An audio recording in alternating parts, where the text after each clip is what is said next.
Way back when you were young, were you already interested in art? Yes. Mm-hmm. Ever since when I was a kid. As in from elementary, sumasali na ako ng mga contest. Yung mga Wow, huh? gupit-gupit, yung mga gano'n, mga arts and crafts. Tsaka ang very hilig ko talaga before is doodling, doodle. Hilig ko, doodle-doodle lang. Parang yun ang pinaka-forte ko before I tried painting. Sabi ko parang hindi pa ako makapag-explore ng painting. Kasi feeling ko it's expensive. Totoo naman eh, it's expensive. Yung canvas, yung paint. So parang hindi wala akong formal training eh. As in from elementary to high school, puro lang ako doodle. Puro drawing lang ng kung ano-ano lang ganun. And coloring, actually coloring. I've started doing paint nung college na. College, right? Yes, yung may nagregalo sa akin ng canvas. Kasi I've never bought talaga ng sariling canvas. My first Mm-hmm. canvas was actually a gift. So, Nice. dun ko siya na-explore. Actually, andito pa yung first painting ko Oh, na, that one behind you? no, no, no. Wait, I'll show you. Yeah. Ito siya. Ayun. Oh, Yun. nice. You see yung eyes. Uh-huh. Kasi, iba rin siya sa Fortex. So, I've tried realism. Mm-hmm. So, parang, sige nga, eyes nga. I-try ko nga yung eyes. 2017. That's 2017. Right, right. 8 years.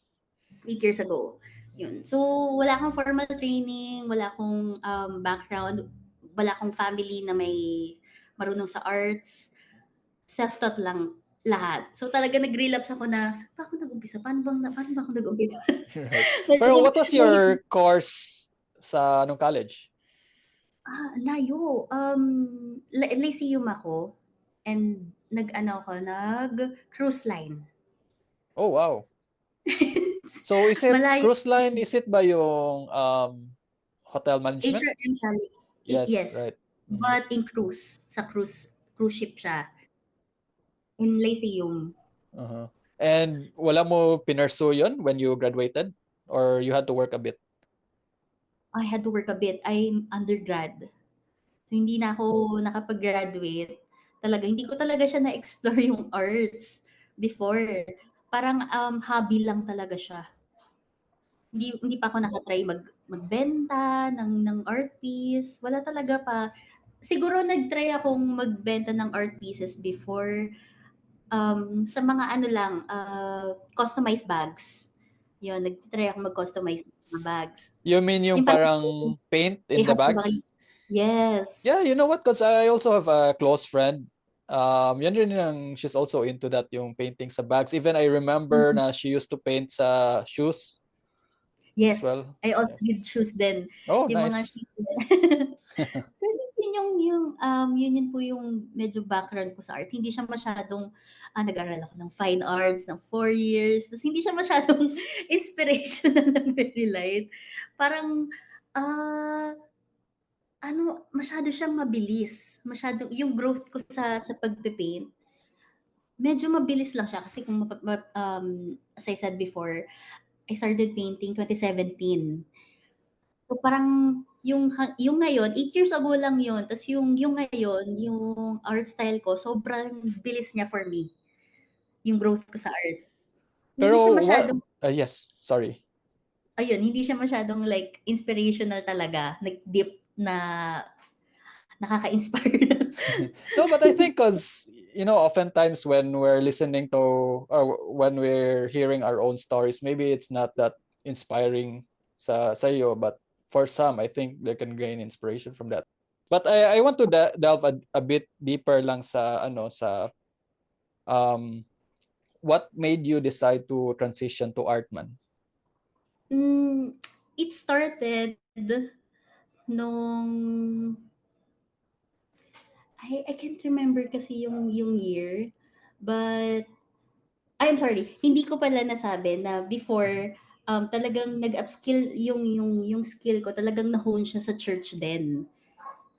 Nag-aano rin ako before sa church, sobrang active ko sa church ng stage designing. So maybe yun yung ano ko talaga na arts talaga, gano'n. Nag-start akong mag-transition yun when nagkaroon ako ng client, my first client, na talagang outside my comfort zone, outside the box talaga. Parang sabi niya, I want this kind of painting, can you do it? Ako naman, hindi ko pa sure kasi talaga kung ano yung forte ko that time. So, sige try ko nga. Sige, I'll try. Parang, yeah, kaya ko, mukha namang kaya ko siya. So, so I tried it. Kinuha ko yung client na yon. Eventually, andun pa rin yung painting na yun sa kanila, sa bahay nila. And so, beautiful pa din. So, yun, dun ako nag-start na, parang pwede ko siyang gawing not just a hobby. Like, pwede ko siyang pagkakitaan pala. Like, meron palang naniniwala sa akin na kaya ko siyang ibenta. Parang, ano pala siya, worth ng money. Dun ako nag-start na parang mag-post lang ng mag-post. I think, wait, i-backtrack ko lang yung date. Yeah, sure. This was, I suppose, after, I mean, during that time na you were working na, not in Yes. college. Okay, yeah. Yes. Not in college. 2020, 2022. 2022. What? So recently lang pala? Yes. Nice. Well, I'm, to This come to one, think this of one. it, so it's more abstract na painting. Yes. Look, meron siyang mixed media actually. Mixed media. Is that, pero it's paint, right? Yes. Mhm. Tapos, ayun, Nice. 2022 lang, I think after pandemic po ata yun. After Right. pandemic. Kasi that time, I have no work. Mhm. So, during pandemic, I decided to quit my job as a customer service sa call center. And then, wala akong magawa. Nag-try ako ulit yun. Suddenly, may nag-contact sa akin na dahil nga may alam, parang medyo connection ako sa church. Nag-try siya na, kaya mo ba to? Yun. That's my first client, 2022. Right. So that person already knew na you were doing art and he wanted Yes. to commission you. Uh-huh. And Yes. yeah, and you said na you started with yung realism, right? So Yeah. so yung client mo mismo ang nag-request sa na to do an abstract art, or was it more sa your decision? My client. I haven't tried talaga ng mixed media before. So, siya yung nag-alis sa akin outside my comfort zone na, you should try because parang feeling ko naman din, nung tinitignan ko yung art, yung inspiration, yung inspo na photo, nagpa-process na agad siya sa utak ko na, paano ko 'to gagawin? Tas parang naisa-isa ko na siya na step 1, ganito, step 2, step 3. So parang, gano'n nag-calculate agad sa utak ko na, kaya ko siyang gawin. Kaya ko siyang gawin. Ayun, nagawa ko naman siya ng maayos and my client loved it. But do you find na mas easier on your side, I mean on your part, doing abstract or yung realism na art? Mas nag-e-enjoy ako sa abstract. Mas gusto ko yung mix, yung process niya kasi it's different talaga from realism. So, medyo mas matagal siya ng very light kasi, kailangan mo siyang patuyuin muna before ka mag-add ng layer kasi textured yung art. So, layer by layer siya talaga, not unlike yung realism, meron ka ng photo na nasa isip mo tapos parang gagawin mo na siya agad.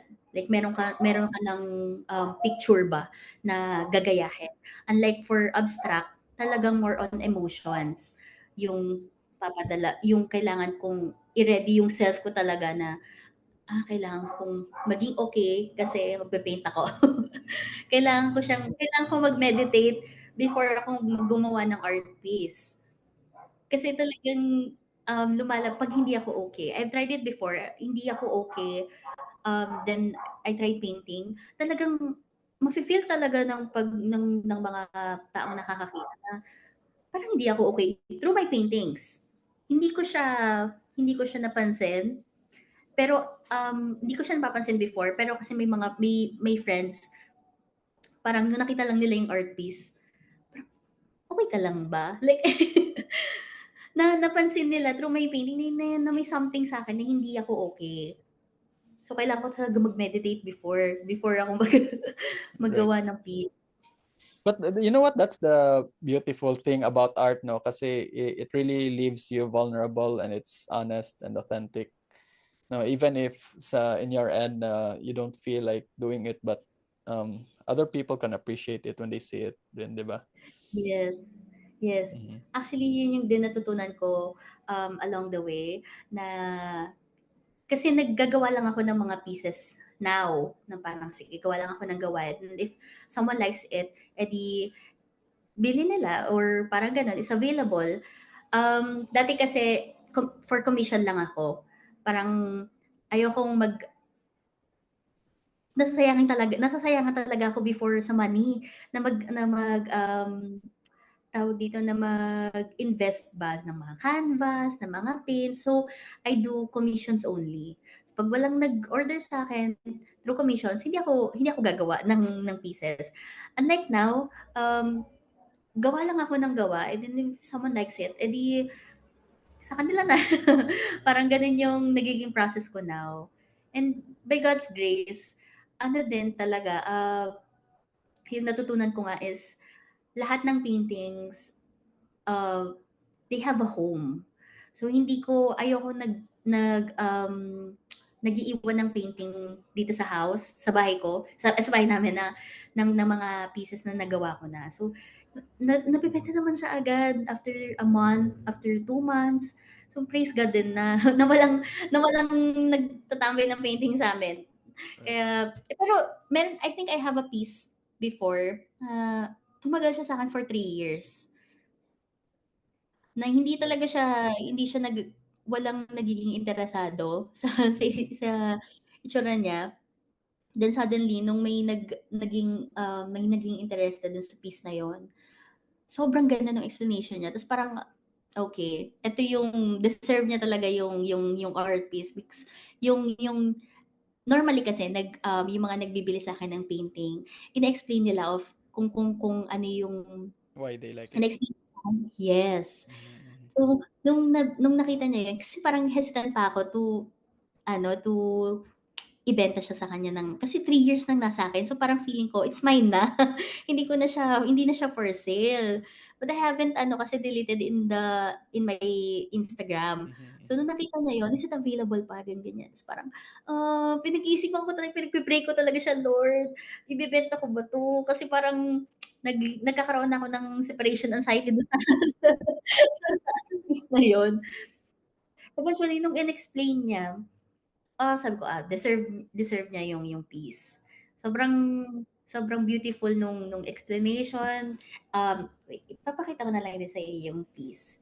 Yeah, cause it deals with ano, no, there's something perhaps the term is universality sa mga paintings because it deals with human emotions, experience, di ba? You put it in the canvas, so for sure meron talagang tao makaka-relate eventually. Yes. And iba-iba din talaga siya iba-iba nilang i-take yung explanation. Before, like, kasi yung sa mixed media, yun nga, dahil abstract, mixed media, um, iba talaga siya. Iba ko siya i-explain, but iba din yung take ng person na nakakakita. So that's so beautiful pagdating sa abstract. Kung ano yung nag-struck sa'yo sa soul mo, kung ano yung meaning niya, that's it. Mhm. Parang yun siya.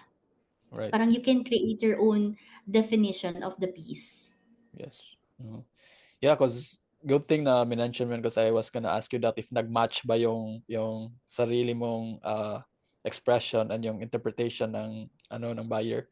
And which is I can link this to yung sinabi rin sa ni Mihan for the artist that I interviewed yung sa episode 2. She said something similar rin na um i, people will tend to have different interpretations sa art. So it's really up to them on how they see it. but ang sa'yo is just to, express yourself in the canvas. But Yes. I want to ask you, Daniel, you mentioned something about emotions, no? Is it, you said na you have to be in a certain parang positive state of emotion for you to create a Yes. beautiful art. But is there something na you also want to parang imprint your emotion, a conscious decision to imprint your emotion on the canvas, or you just paint away with your feelings? I just paint away with my feelings, as in. Parang, um, yun yung mantra ko before. Yung mantra ko before na parang art is a tool to express your own feelings. Na yun yung way niya, parang nakaka-create ka ng beautiful out of chaos na nararamdaman mo, parang gano'n. Kaya kahit hindi ako okay, parang I try to be, kasi nga before puro ako commission piece. So meron silang, ang mga client ko they have specific gusto ng itsura na kailangan ko siyang gawin. So kailangan kong maging okay, kasi kapag hindi ako naging okay, mag-iiba talaga siya.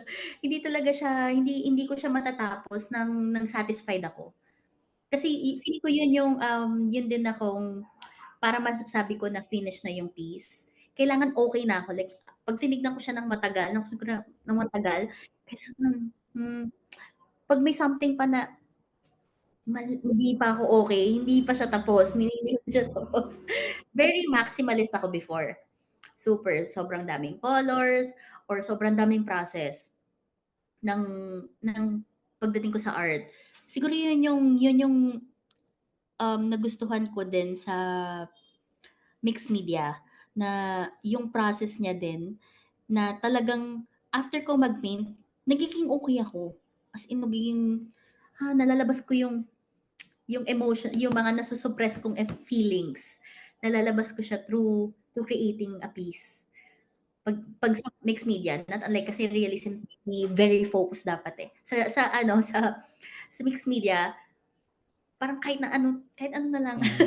Yeah. Yun yung ano ko before, technique ko before. Yeah, I think because I was gonna ask you now what is it in yung mixed media and abstract art na really appealed to you, and yeah, I guess you answered that definitely when you said it really makes you feel better. No, it's really parang expression of your emotion. So, Yes. yeah. So you never had this parang, shall we say, satisfaction with when you were drawing yung realism na art? Wala. Ang ganda ng answer. Wala. Kasi parang, I don't know, parang hindi talaga, o siguro dahil wala akong proper formal training before sa arts. Siguro dun ako nag-start na hindi ko alam yung basic, yung shadowing. Siguro kaya hindi ko na-enjoy yung process ng realism because hindi ko talaga alam kung paano. Parang by the book kasi ang realism. So may specific skin tone, dapat anong color to, yung palette.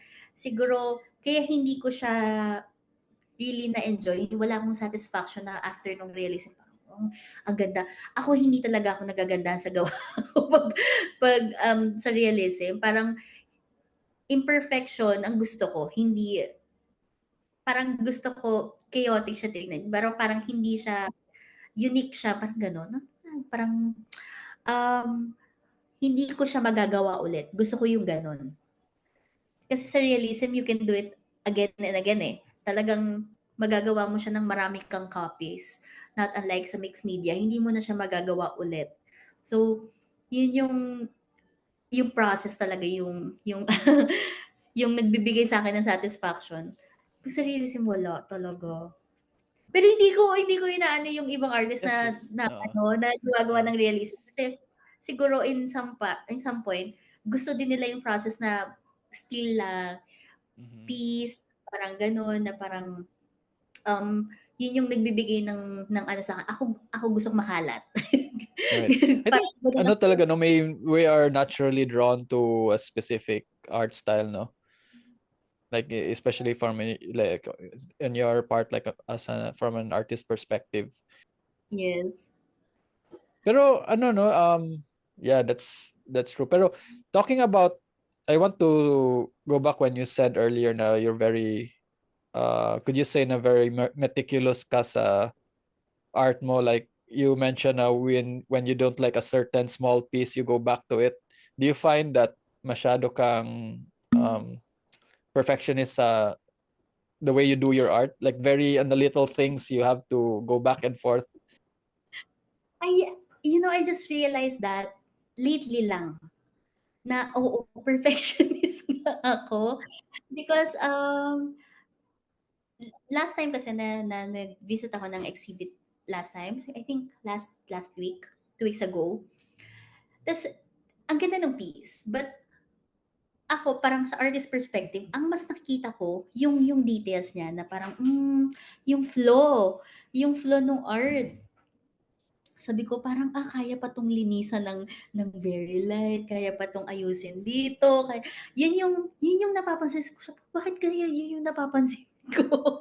So feeling ko, napaka-perfectionist ko nga pagdating sa art piece na talagang 'pag hindi ako satisfied parang, hindi siya kasi may flaw na part ng art. Don't get me wrong, parang may flaw na part ng art na parang yung process ng art. But sometimes kasi like kunyari sa mga ibang painting na napapansin ko, um, parang namadali, parang gano'n. Parang for me, it has to take time. Kailangan tignan mo siya ng paulit-ulit, parang kailangan mag-stay siya sa'kin ng mga 3 days na 'pag tinignan ko siya, okey pa din. Hindi puwedeng hindi puwedeng, "Okey na 'to, ayoko ng okey na 'to." Parang feeling ko, nag 'pag tumagal siya sa kasi may client nga, so tatagal siya sa bahay ng isang person. So for me, tatatak yung soul ko dun ng ilang years sa bahay nila. Gusto ko perfect. And gusto ko din ibigay yung worth ng money nila siyempre. Kasi they're investing something na parang ano, na hindi ano ba yung worth na kunyari parang mga 10,000 worth ng painting. It's expensive. Kahit na sabihin mong mayaman sila, um, I think kailangan pa rin ibigay yung worth nung binili nila, nung ininvest nila. So, yung very ano ako, perfectionist pagdating sa piece.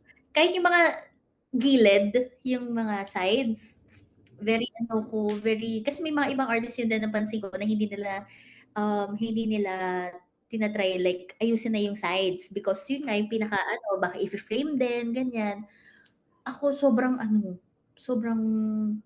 perfectionist ko pagdating sa side. Kailangan pantay siya talaga. Kahit na I think papalitan lang nila, yun yung ano ko, way ko, yung Uh-huh. process ko. But you know what? I think that has led to why your art is beautiful as it is right now because of yung ganun na mga traits, no? But then you know what? It's perhaps the first time I've heard na yung ikaw mismo you feel kinda ano matawag yun? Yung parang mag-guilty ka na you want your art to be worth the investment or the money that yung mga clients mo binigay.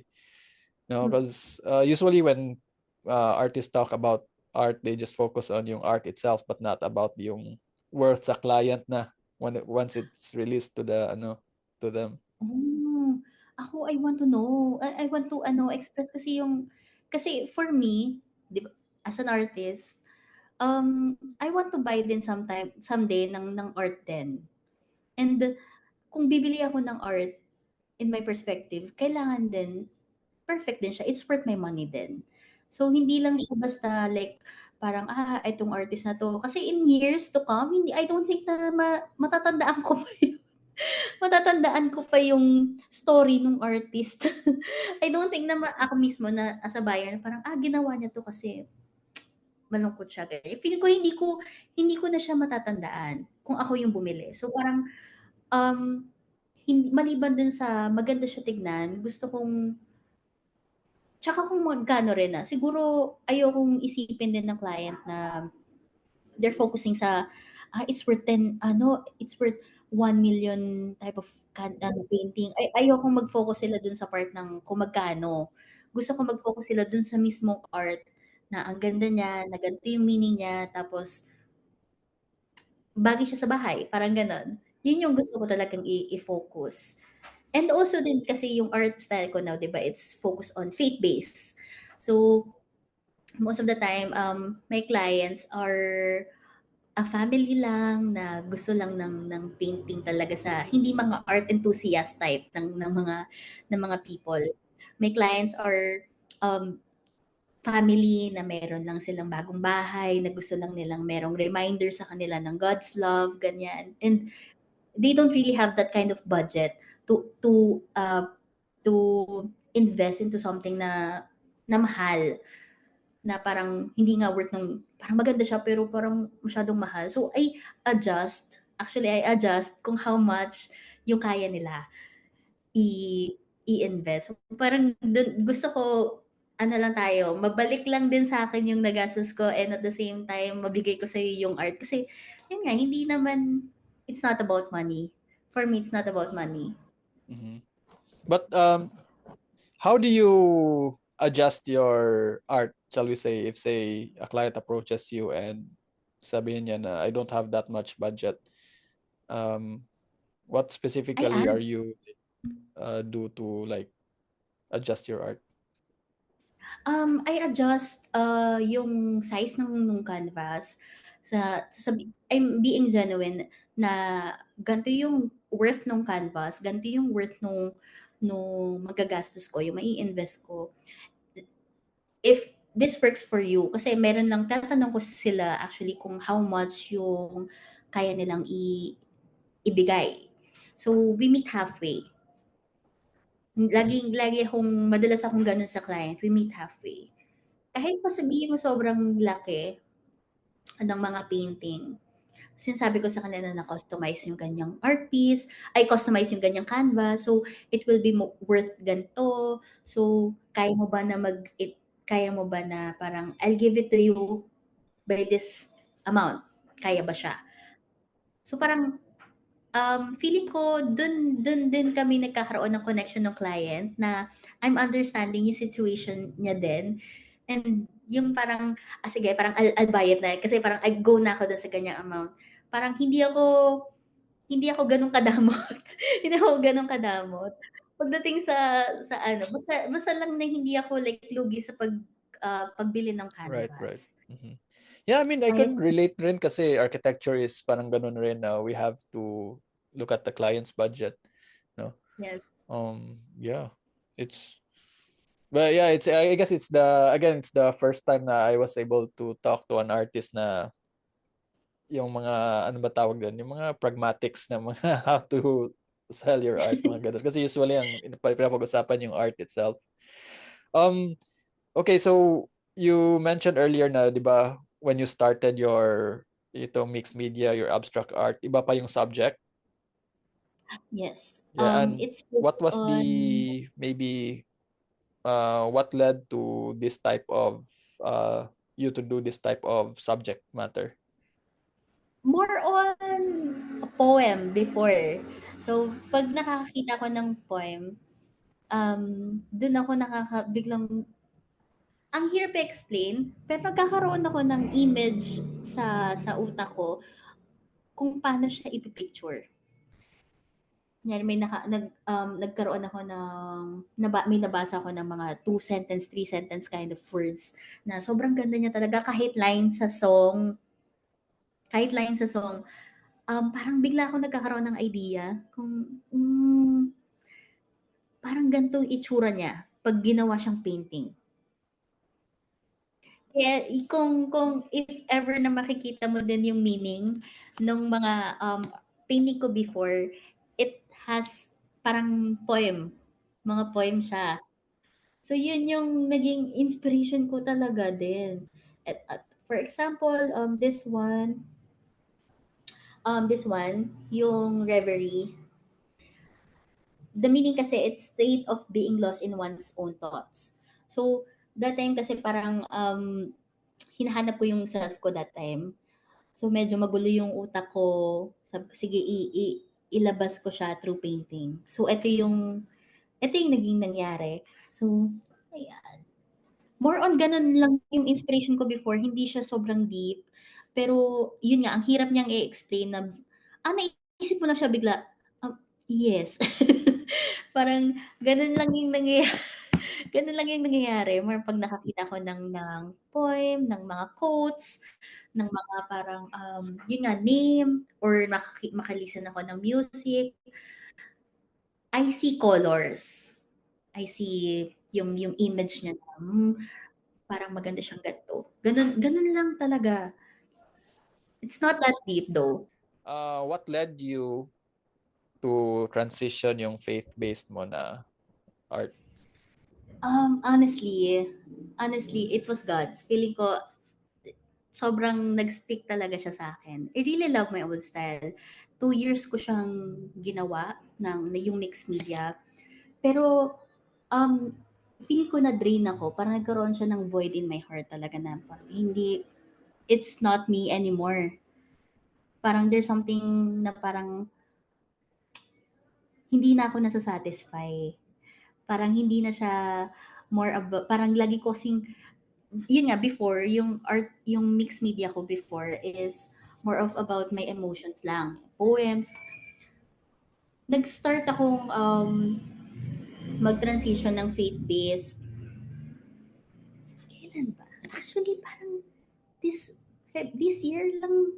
No way. This year? Yes. Last February. Wow, how This about year.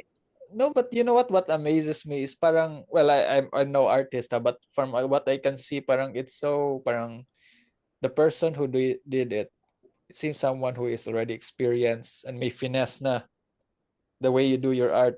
Kasi makita mo naman even the, well, I think in my case, makita mo sa strokes, 'di ba? The way you compose your art. And wow, in just early this year lang nag-start, and then pero prior to that, okay, I'm curious, prior to that, you were already parang transitioning to that type of faith-based na art, or was it suddenly na it It's happened? drastic. Happen talaga siya. Because I have a friend na wanted to buy a painting. Sabi niya, sige, kahit na ano na lang, kahit na anong gawin mo, go. Parang, this is my budget. Kahit na anong size, basta I want a painting from you. Tas, so, nagkaroon ako ng, ang hirap nun, as an artist, sobrang hirap nun. Kasi nga, I started with commission. So, wala akong, anong gagawin ko? Anong gusto anong gusto nitong gawin ko? Wala man lang siyang ibigay na inspo, walang color palette, basta I wanted a painting from you. So, sa akin, parang, that's hard. So, talagang, um, nag, ano ako na, nag, ang tagal ko siyang bago ko siya nagawa. Sobrang tagal. I think inabot ako ng 2 weeks na pinag-iisipan lang kung ano yung gagawin. Na nag feeling ko, for me, nag-start muna yun na inayos ko yung relationship ko with God.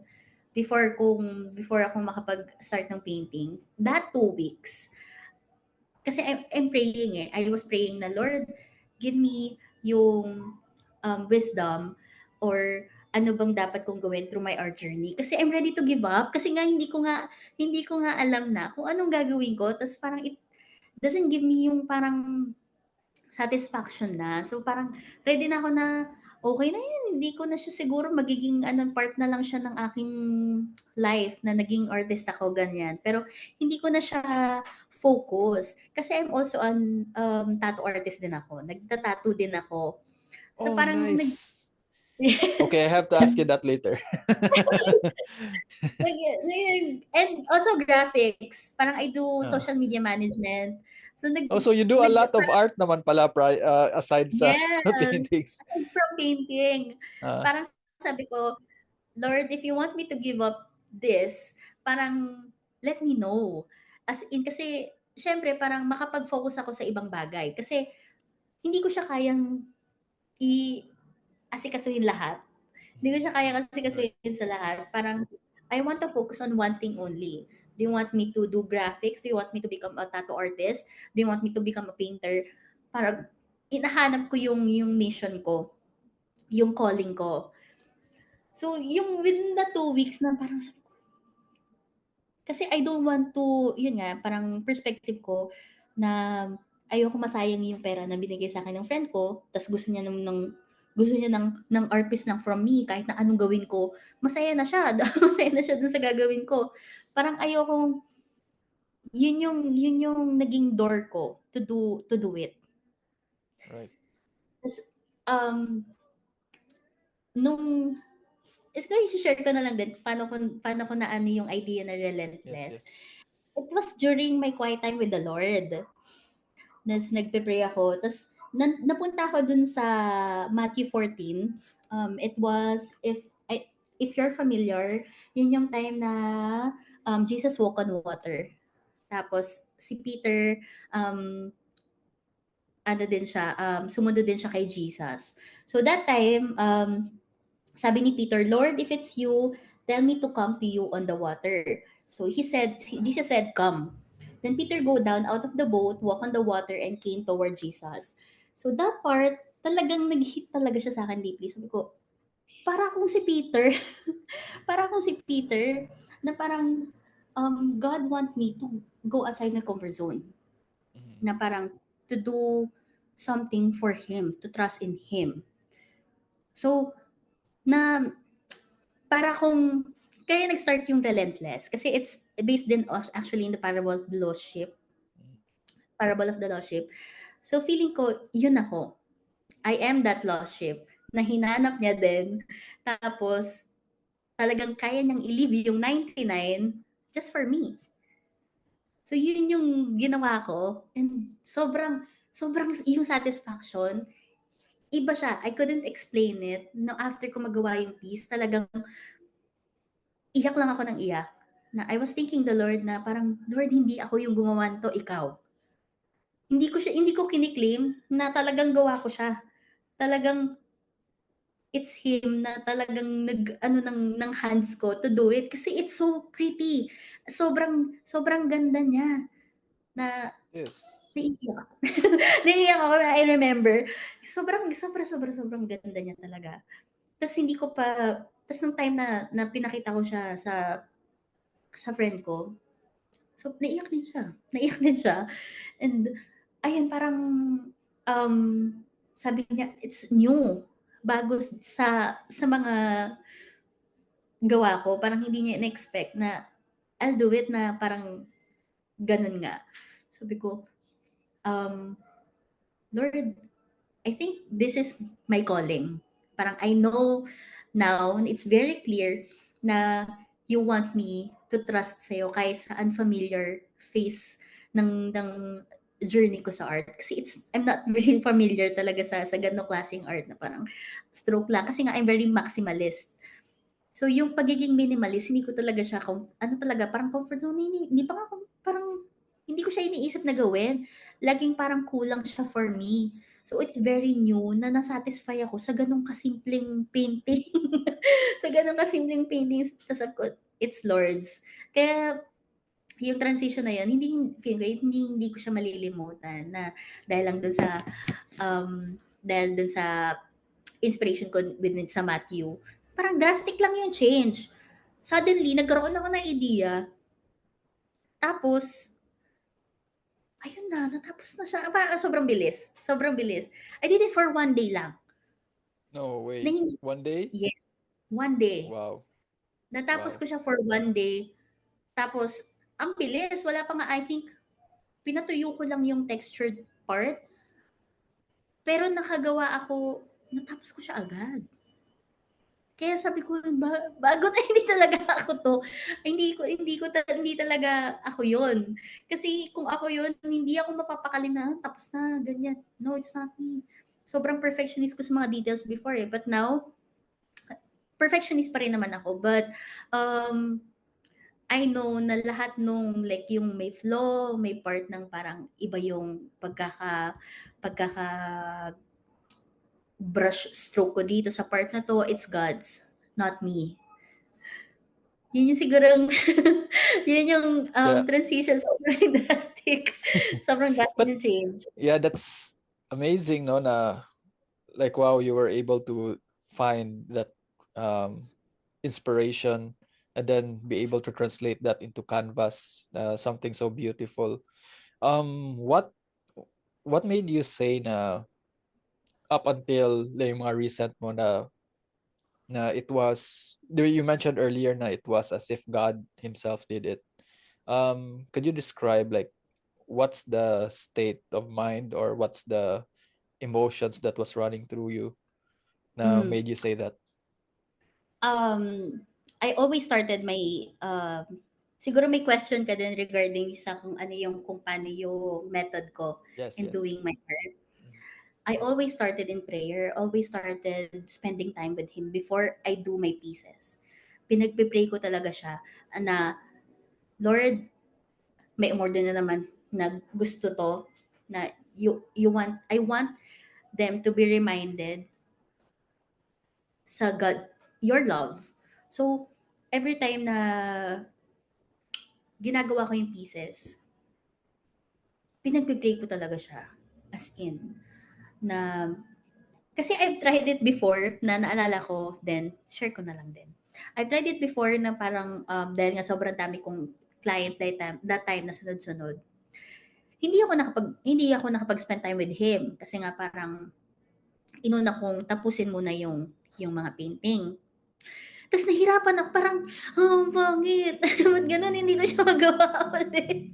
Ba't ganun? Ba't hindi ko siya magawa ulit? Ba't ganun yung itsura nung shift? Ba't ganun yung itsura ni Jesus? Parang, bakit hindi siya same sa kaya kong gawin before?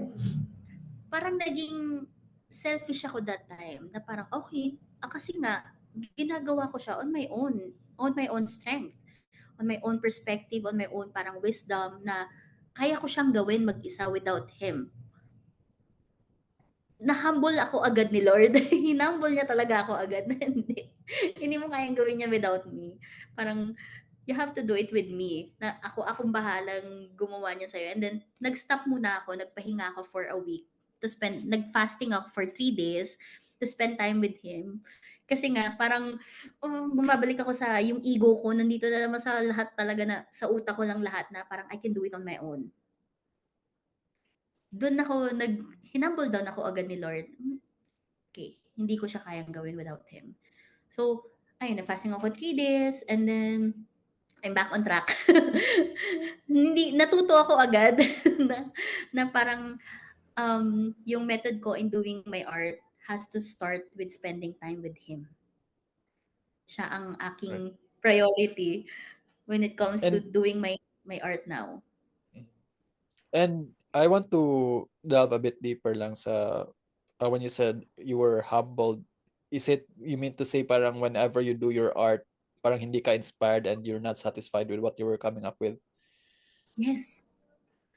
Siyempre andun din yung guilt na kapag, yun nga nagbayad na yung client, parang I want to do it perfect na in my eyes, na parang perfect dapat siya sa'kin in my perspective. So talagang yung meaning ng humbled is talagang hindi niya ginawa yun, hindi niya pinaramdam sa'kin yun na ma-satisfy ako sa sarili kong gawa. Talagang inano niya sa'kin na, "Hindi mo yan kaya." Kasi na para akong hindi naman nabaliw, alam mo yung parang hindi ako talaga naging okay after kasi na parang meron akong sinusundan na timeline na kailangan ko na siyang matapos. Tapos tas ganito pa yung nangyayari.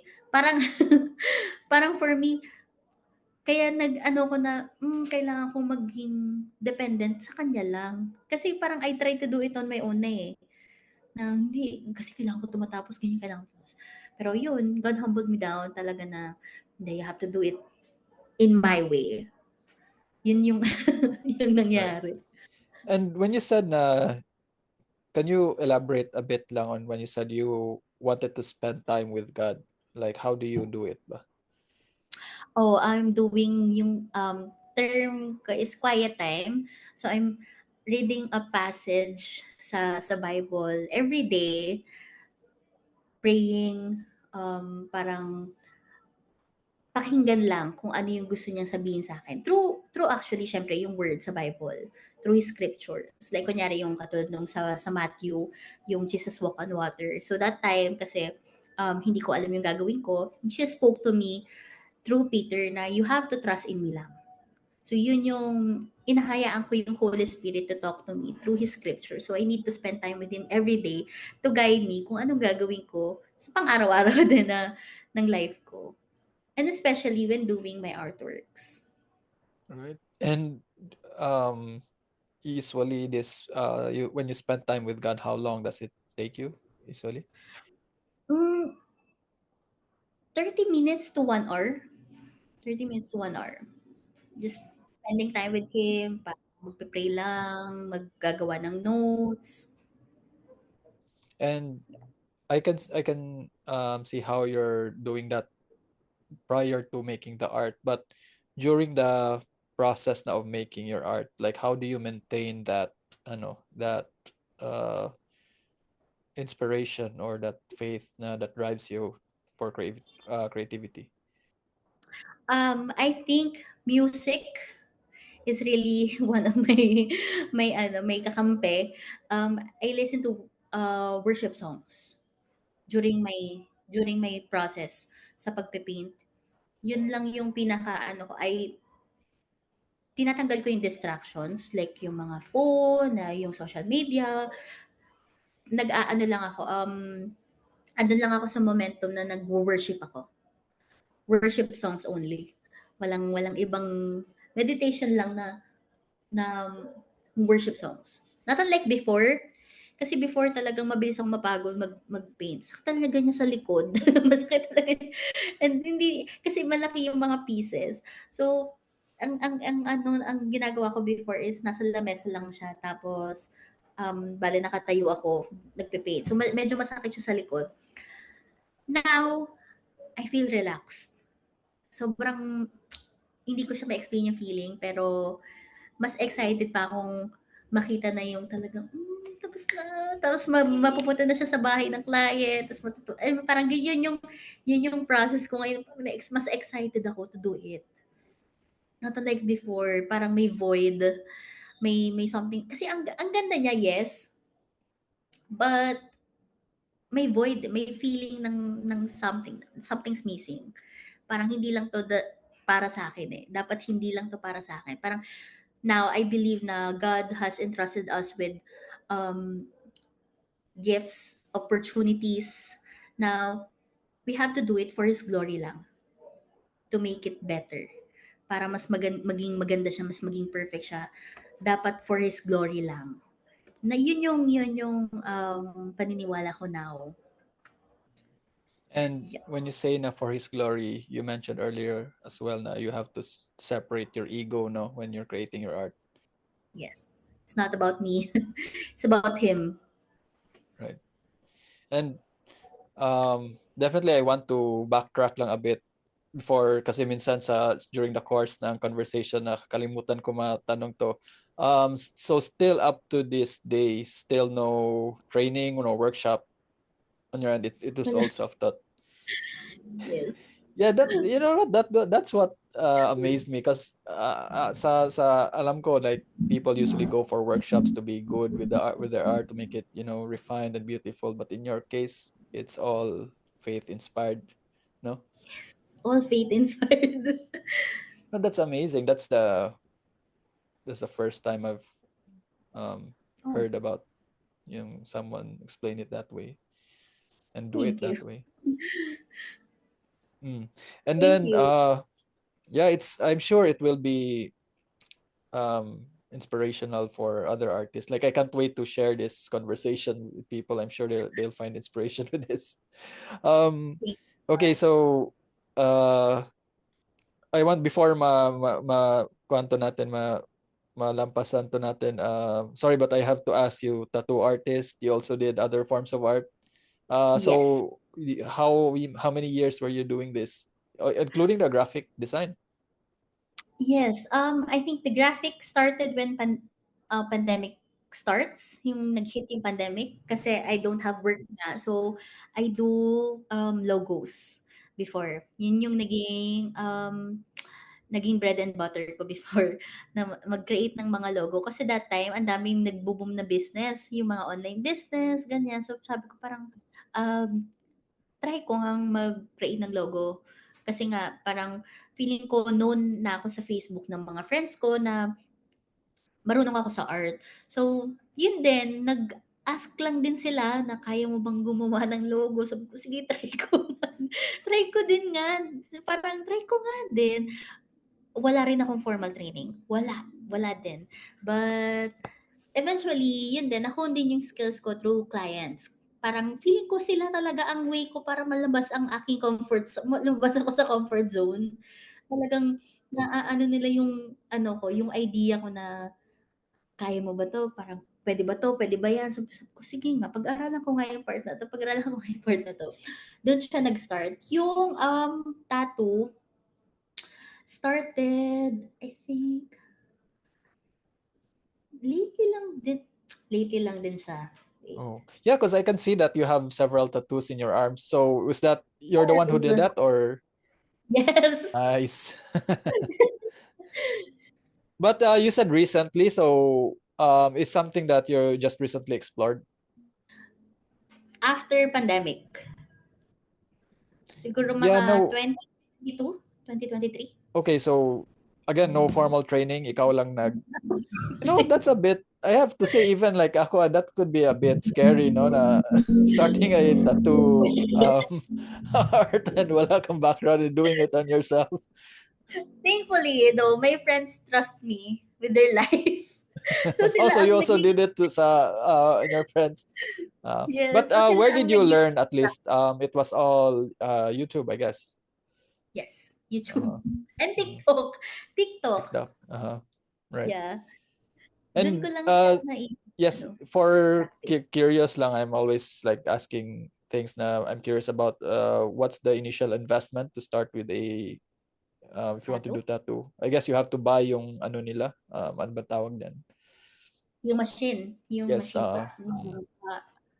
Siguro po, yung amount po ba? Like, amount yes, to start? mhm. I think nagastos ko po all in all is 7K? Hmm, 7K or 7K. yeah, parang nag-start lang naman po ako sa one color lang. So, hindi pa ako nag-invest sa maraming colors.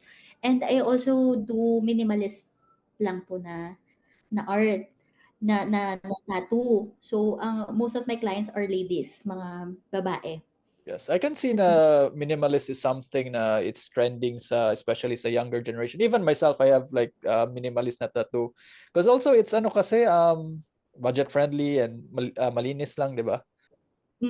Yes. And yung mga kasi dito rin sa Cavite, um, madalang talaga din na merong babaeng tattoo artist na can do like small tattoos, yung mga talagang fine line. And I do fine lines. Yun yung forte ko pagdating sa tattoo. Mas ano ko sa lettering, sa mga names. Yun yung forte. Kasi most of the time, yung parang ang mga dito sa Cavite, more on guys. Tapos syempre, medyo broad, alam mo yung parang, yung typical tattoo na tattoo shop na guy. Yun yung na-idea nila. So, parang bago para sa kanila na merong babae. Mas confident silang magpa-tattoo ng mga tago, sa mga tagong part ng katawan. Mas confident sila. So, dun ako nakapag-start na mag-focus dun sa fine line lang. I'll ano po, pakita sa inyo. But this was a year, no? You were doing tattoo. Just a year you're doing it pa? I started 2022, but nag-stop din siya because of my work. Pero now and then, more on ano lang po eh, tawag dito, more on social media lang naman. Kung kunyari may client ganyan na gusto magpa-tattoo. Pero madalas po nai-invite ako sa mga pop-up. Sa mga Right, right. pop-up. parang yung mga parang 500 peso tattoo, ganun type ng ng mga ano, sa mga pop-up sa mga coffee shops, mga mall. So right now, you mean to say na right now you still accept clients but kung ano na lang yung special na arrangements, mga ganun? Yes. Nice. Hey, maybe And someday nanonood naman po ako. maka-visit ako. You can give me a tattoo rin. Yeah, Bibili no, na I'll ako. visit you po dyan sa Cebu. Yeah, for sure, for sure. Because Yeah. in fact I'm trying to get a tattoo rin like this Sunday, but I'm trying to fill up pa my ano. Oh. Kasi alam mo naman basta tattoo, 'di ba? Parang nabibitin ka. Mm. Nag-multiply Yes, puno talaga. na po actually yung Yeah, yeah. puno na. I'm sure nakulangan ka pa sa ano, you want to add more? Buti na lang I have friends na ano, na may tiwala sa akin na ipatato ang balat nila. Yeah. Gawing practice. Yeah, but I guess right now parang medyo nawawala na yung I assume na medyo nawawala na yung stigma sa tattoo na parang it's really for parang, it's really for everybody, 'di ba? I'm trying to Yes. say. And normally po kasi yung mga nagpapatato sa akin, di have meaning talaga. Wait, eto po. Uh-huh. For example, this one. Yes. Uh-huh. Ayan. Name ng baby nila, ng baby. Mga ganun po. Oh, Mga nice. simple, tas Alam mo, parang name ng yeah. That's also what I wanted to get sana, name ng daughters ko, but I guess I wanted to do it in Babaylan. But I have to. Do you happen to know how to do Babaylan ba? Like the letters? No, before po, pero Uh, hindi ko na yeah, siya yeah. na-focus before. Pero I think meron po akong kakilala na can do it. Right. Parang I'll ask. Kasi Para medyo mas ano lang ako sure po. baka magkamali yung name ba na pag-translate. Yes, para sure na yun po yung Uh, ano talaga, yung yeah. name. Okay, so graphic art, it's something na I can also relate to some extent kasi similar to you, I also did parang graphic art, logo design, parang ganon.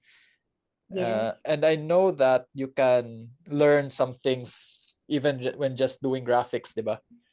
Like I know there are technical things that are important that you can even like translate it into your other forms of art. Kasi like example yung scale, yung proportion, ganun. Yes. Yeah. So I guess you already have an eye for parang art na rin, parang na-refine siya, di ba? With your other Yes. Yes, feeling ko din like sa graphics din, like yung transition ko din between maximalist and minimalist. Kasabay din siya ng right, right. kasabay din siya Oh, kasi yung ng when you do yung graphic art is parang mga logo design, hindi naman yung elaborate masyado, 'di ba? Especially these days na more on Yes, very minimalist lang talaga. Sa ngayon parang more on white, black and white na lang. yes. Yung mga yun po ang parang uso ngayong mga ano, mga logos. Yes, yes. Mhm. Okay, Pero so yes, yes. Sorry, you wanted to I say this also do, sorry, I also do, just want to add, I also do social media management. So, nag-ano rin po ako for Instagram, Facebook, like yung mga content Oh, ng nice. ng IG para mas maging maayos yung mga posters, mga ganun po. So you mean to say yung mga clients mo, they approach you and they want to say, okay, can we do parang marketing through my Instagram page, Yes. ganun? Mm. Nice. So plus plus yung mga branding na, logo design, ganun. Yes, branding. Lalo na Mhm. yung mga startup business, yun po yung focus ko. Mhm. Mga Right now you're still doing that? pag may nagtanong lang din po, but not really focus on it. Okay. Kasi very ano siya, nakakapagod talaga. Mas Oh, really? nakaka-drain siya talaga, like parang kasi lagi mong kausapin yung client, ano yung gusto niya, like parang Yeah, I can not understand. really focus. Kasi kailan ba ako lang? Last June Mhm. lang ako nagkaroon ng huling client regarding sa brand. So medyo na-drain talaga ako. Okay, ayoko Right. muna kumuha ng client regarding this. Kasi medyo matrabaho talaga din siya. Yes. So not But unlike sa pagpipin, yes. 'pag I think it natapos mo was na a siya, good decision rin on your part na you said you wanted to focus lang on paintings. Maybe yeah, I yes. guess some people can do it, but iba talaga no na when you get to like zero in on a specific lang na area. Yes. Yun yung, actually yung gusto ko talaga from now on is to focus on my paintings lang. So, now and then lang ako nakakakuha ng client ng, tattoo. Siguro more on kakilala lang din, mga ganyan, pero not really on advertising it. Hindi na masyado. And also for the graphics, ganun din. Okay, Daniel. So, I'd like to go back lang to yung art mo ngayon. Okay, so the way you compose your art, I'm just going to make a parang a guess. Is that something na maybe kasi 'di ba parang I can see na parang it's like you're going may clouds sa sides and then parang it's going to a horizon, no, and then you put the image of Jesus or yung symbol ng cross. Is it something na maybe you saw in your dream that you wanted to recreate? No, Not really. yung start ng Relentless po kasi, dun siya nag-start yung isang beses ko siyang nagawa and then most of my clients, yun na talaga yung request and they want to have a specific palette. So yung kung makikita niyo po sa page, iba-iba siya ng color palette. Yun yung request talaga ng client. Yung ganong klaseng palette. But this one po at I think napansin mo to, yung Fate po. This is eto po yung sinabi ko po kanina, yung Jesus Walk on Water. So gusto kong maging align talaga po yung pinaka-ano niya, pinaka-concept niya sa stories, parables sa Bible. Yun yung pinaka-main goal. Pero yung regarding po sa mga sa shades, ganyan, sa kung paano yung start, I think ito po ba yung tito niya? This one nga, for example, this one po yung Relentless. Kasi po nasa gitna po 'di ba si Jesus tsaka yung sheep. So, this one textured part po siya. So, I really want to create din na something sa idea ko din kung ano yung forte ko before. So, hindi drastic, yes, magkaiba siya ng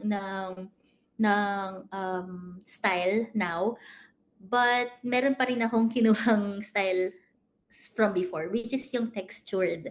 Yun talaga ang forte ko na meron siyang textured part.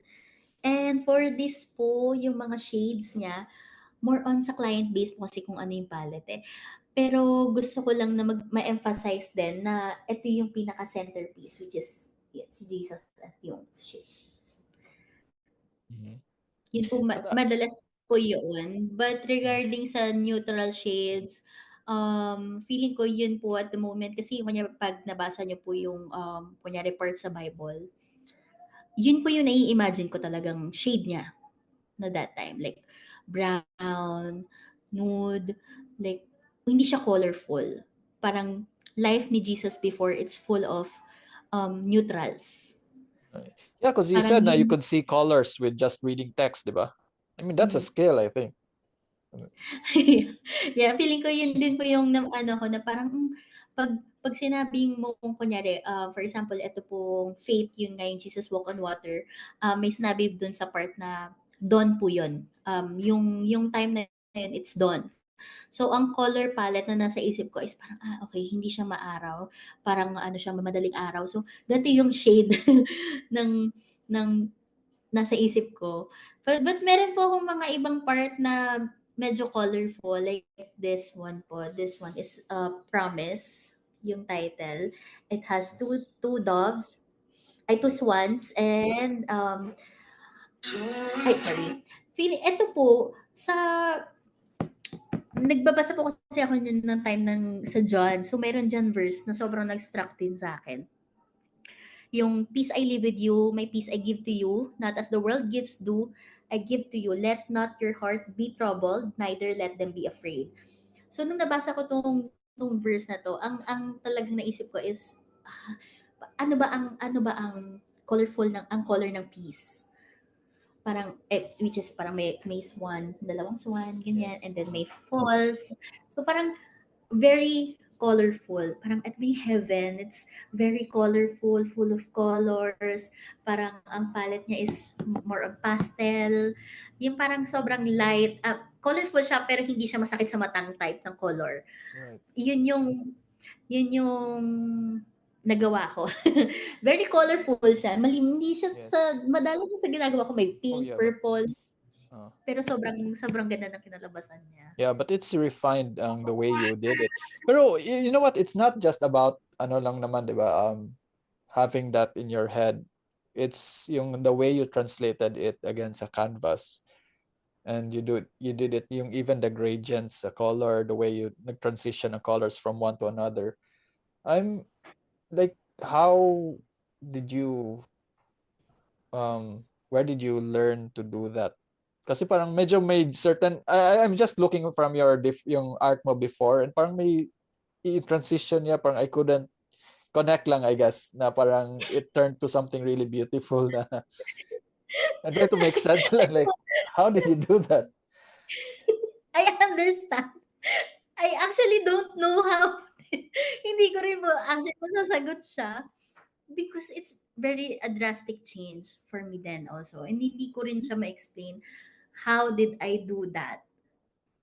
Hindi ko din siya talaga maintindihan. How can I come up to that kind of idea because it really God's. Hindi sobrang miracle siya for me to do it.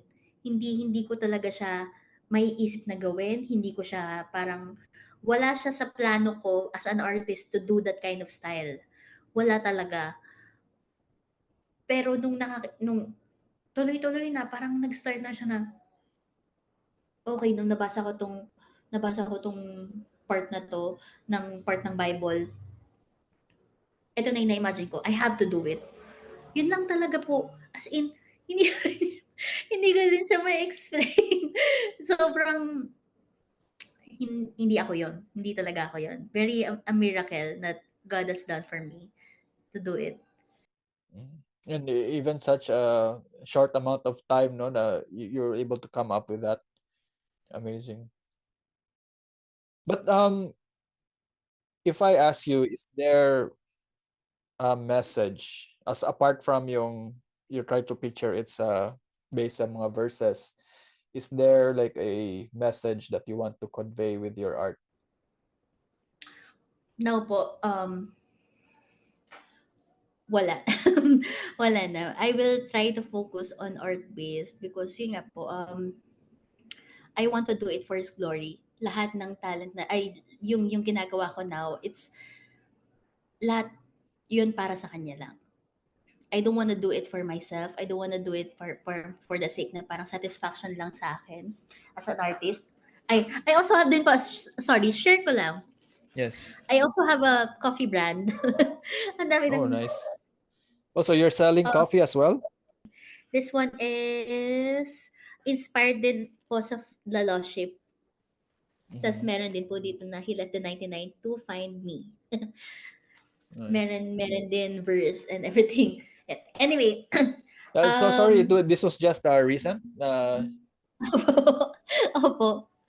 Uh, Hindi ko pa po siya nalalabas outside ng right. sa bahay lang. Yeah. Yung Well, you're into a lot of things, you know. yes.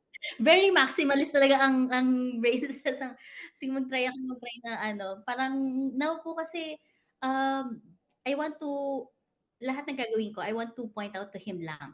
So, even coffee brand, parang I want people to be reminded of His love. Yun lang yung mission ko.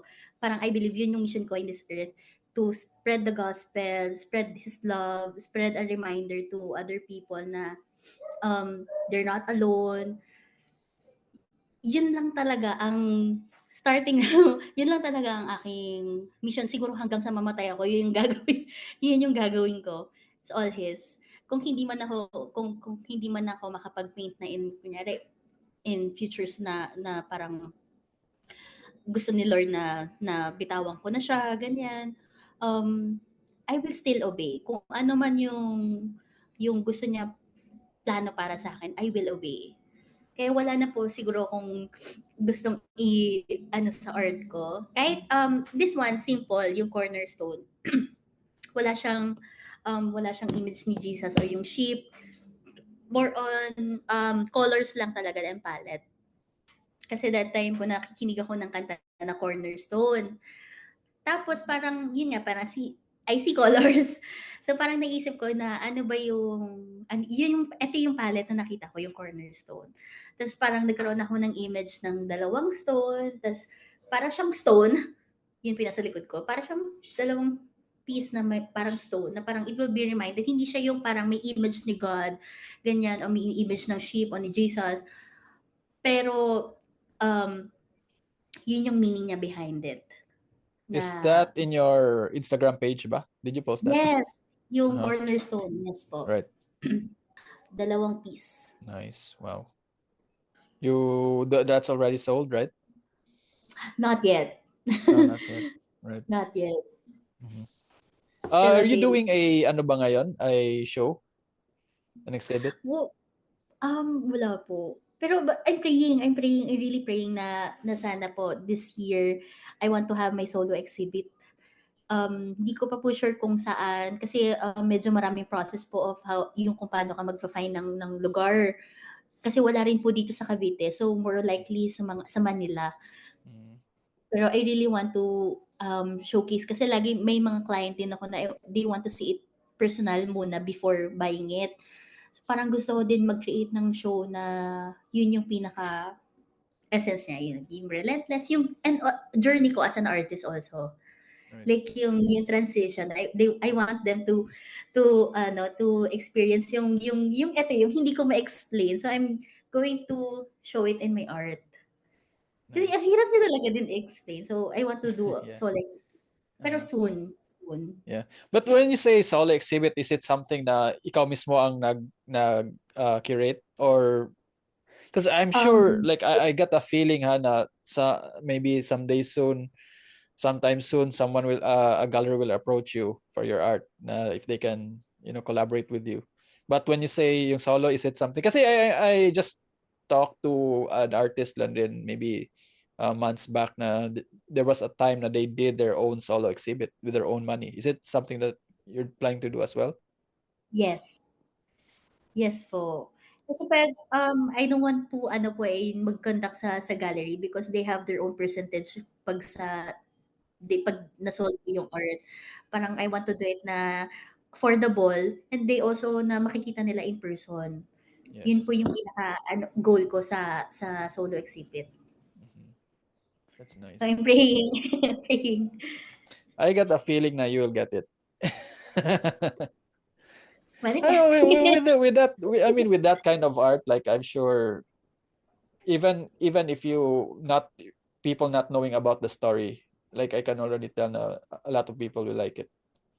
Well, that's just my humble opinion. Thank you so much. Yeah. Okay, so are there any other, kasi right now the way you're doing your art meron naman certain na parang let's just say na style, no? But are there other like styles or themes that you plan to explore in the future? I want to be open po sa kung ano pa yung pwedeng mangyari. But as of the moment, wala pa po ako talagang I wanna plan talaga parang kasi 'di ba po as I was saying kanina na baka umabot na naman ako sa head ko na pride ko na I'm doing it on my own. So parang for me I let God na mag-speak sa akin if He wants to do something sa art journey ko.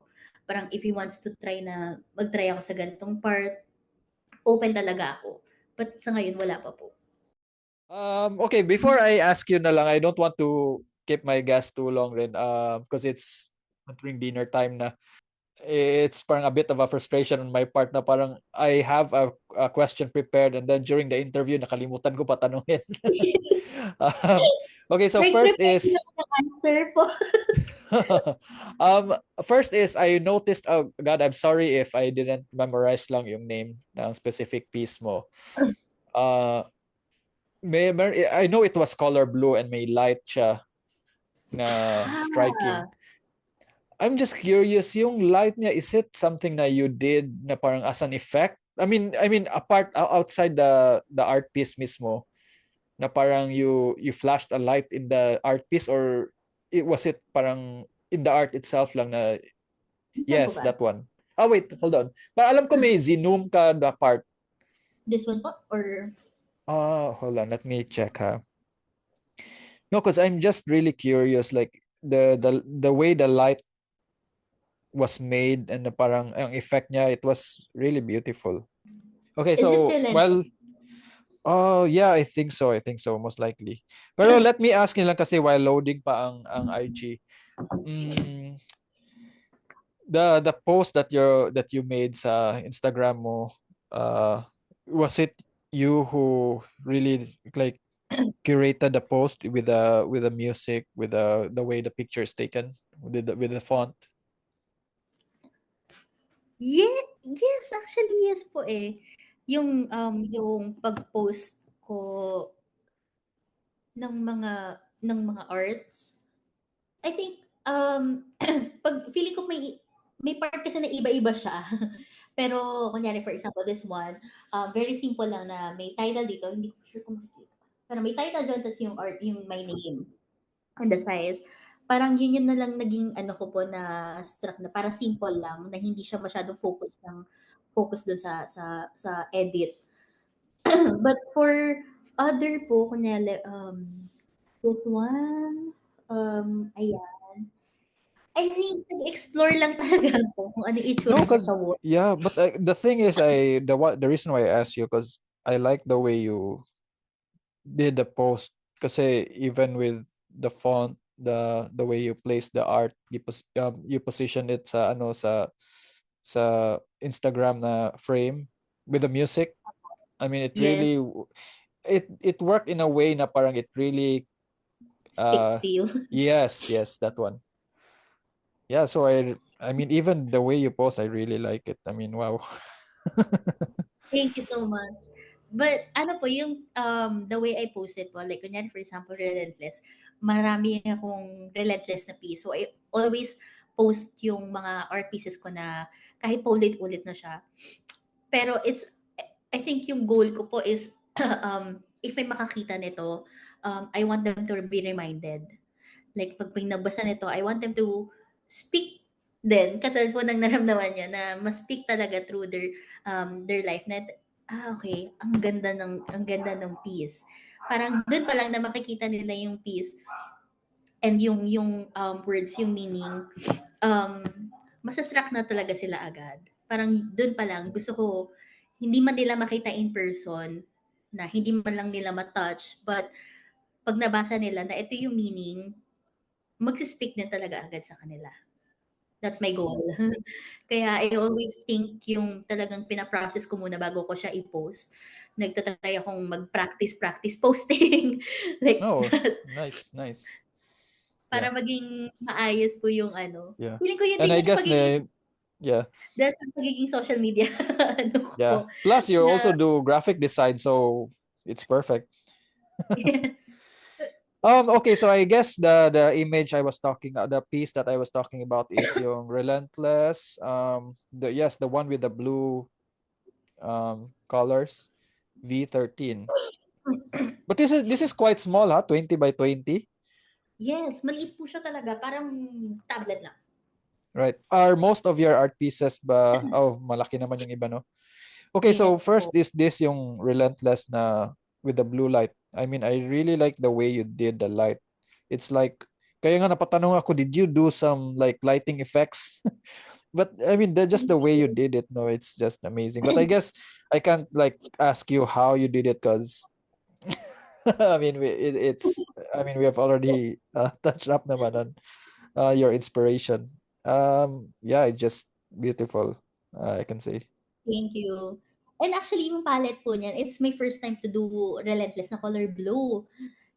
because a friend po ang nag-order niyan sa akin. Sabi niya, I want you parang to do Relentless pero maliit lang kasi para daw sa kanyang computer table. Tapos sabi ko, sure, parang anong palette ang gusto mo? Sabi niya, pwede bang blue? Tapos talagang sobrang specific niya sa color palette na gantong dark tapos gantong pagka-blue, ganyan. Sabi ko, okay. So gusto mo ng medyo dark. So medyo kakaiba yun sa yun na naman din. Inaalis talaga ako sa comfort zone ko.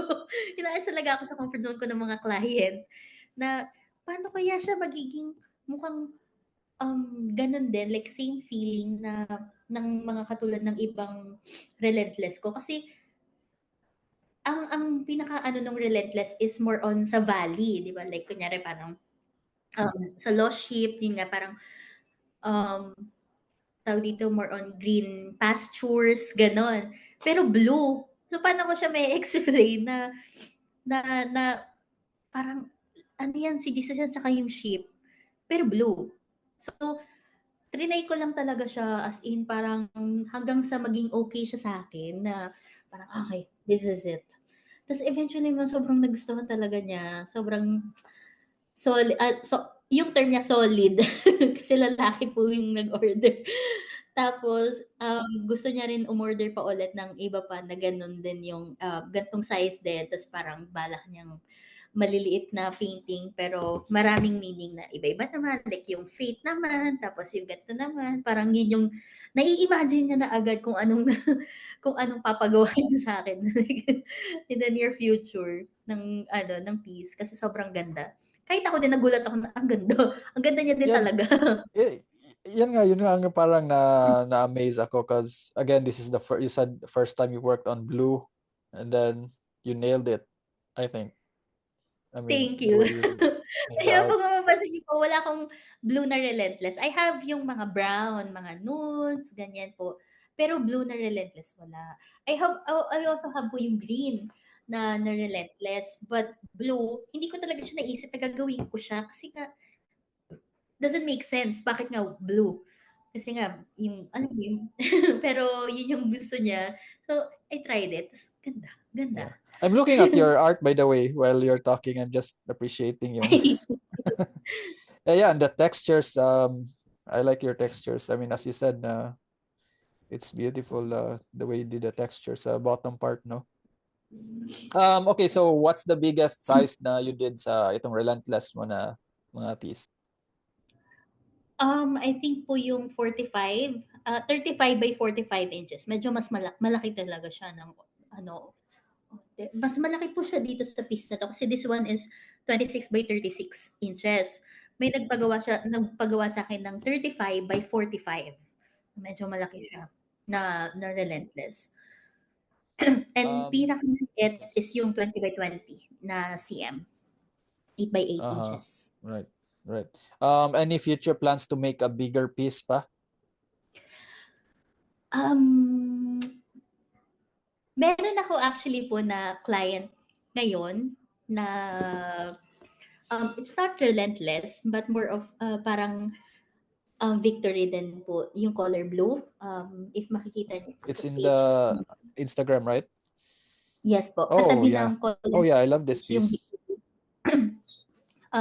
medyo malaki po yung pinapagawa niya sa akin. Pero dalawang piece na magkadugtong. Parang ganun po yung concept. Yun, siguro po, I really want to challenge din myself na how to do it sa mga bigger pieces. Kasi nga yun nga, yung itong 26 by 36, medyo nasa comfort zone na parang doon ako lagi eh. Parang memorize ko na yung size niya kung anong gagawin ko dito.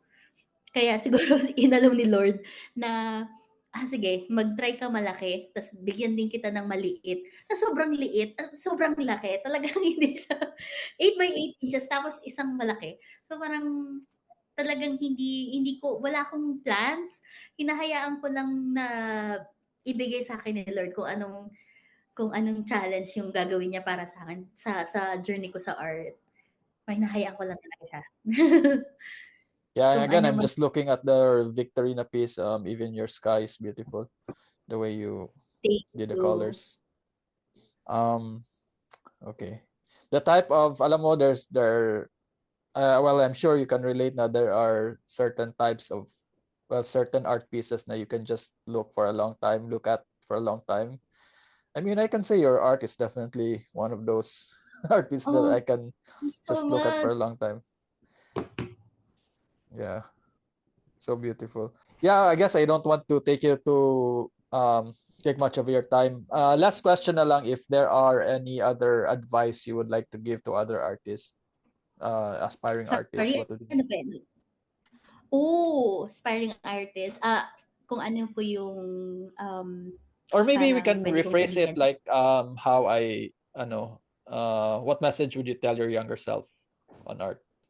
Wait, this one is talagang inano ko to, Right. sinulat ko to kung ano yung gusto kong sabihin sa self. This might sound cliche, Mhm. pero sobrang proud talaga ako sa self. Kasi parang after ilang years of finding myself, kung ano man yung parang forte ko in arts. Kasi nga, yun nga, I've tried. Sabi nyo nga po kanina, medyo madami akong ginagawa sa arts. Graphics, tattoo, mixed media, nagtry ng realism. Pero now, I am confident that this is my calling. Kaya sobra-sobra akong proud na after kong mag-experiment na hinahanap yung sarili ko through art, na nakita ko na siya ngayon. Kaya sobrang proud na proud ako. And sobrang worth it lahat. Hindi ko nire-regret lahat ng nangyari sa akin before, na yung process ko before, kasi hindi ko um ma tawag dito, hindi ako masasatisfy ngayon kung hindi dahil sa mga nangyaring failed attempts ko before. So I'm very proud sa kanya, sa akin, sa sarili ko. I'm very proud of me. And also, siguro for aspiring artists din, I want to tell them, parang just keep creating. Keep creating. Kahit na parang feeling mo hindi ka marunong, kahit na parang feeling mo um, magfe-fail ka o walang magugustuhan yung art mo, just keep creating. Don't do it for other people, do it for yourself. And do it also for the one who gave it, which is the Lord. So, just do it for His glory. And makikita mo yung miracle na kaya niyang gawin sa kung ano man yung ibigay niya sa'yo. Yun.